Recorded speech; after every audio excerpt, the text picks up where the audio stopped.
Lucasa kan prank ton ni hi kan tua manga chuan Spider-Man wrapping paper hian kan prank ton ni lom de na hong lai de ni na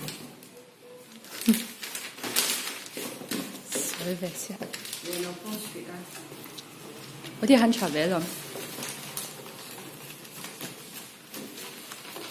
Đây là em rồi đó.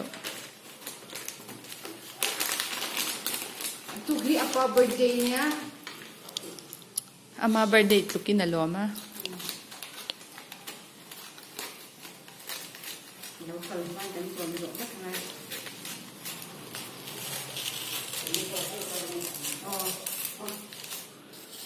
dang gift kre tho lo Ama apa po ti ve thau ti chen. pa ko ta Prank thau in mà lẽ.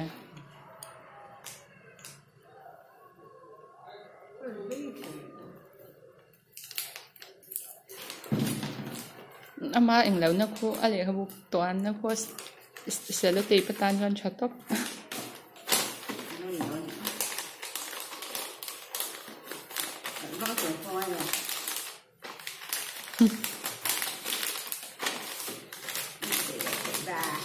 Anh cứ đang nghĩ hồn tiêu đón thằng hàng.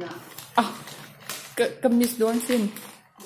Cái miss đón mà sẽ lâu là có ổn định. ai tu là hiền mo ta có lu có nhiều cái xem đang được hiền hàng rồi hello post đó bây giờ vậy anh xin thế này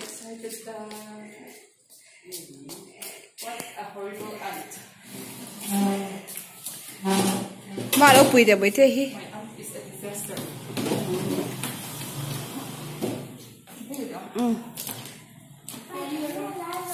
oh Spider-Man ma help him out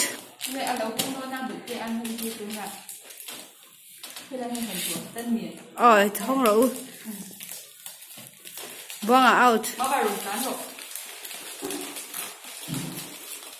are you happy yeah are you happy with it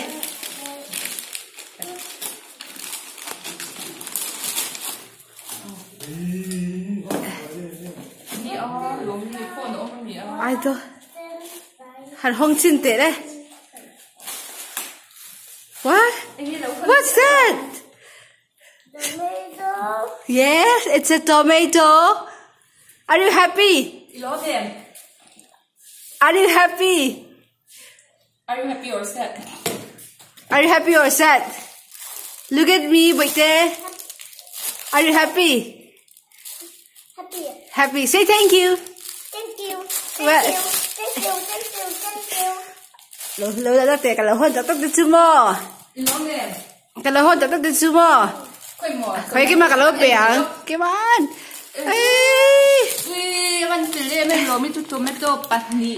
see surprise are you happy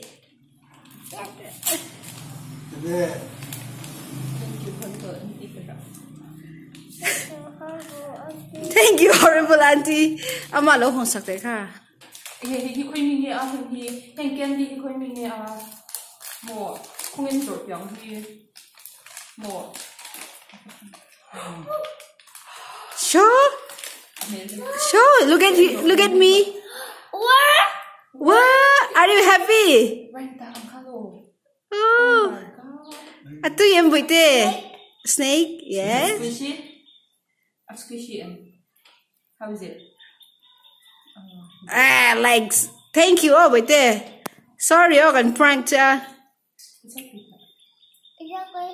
okay bye bye thế hi win tai het win hi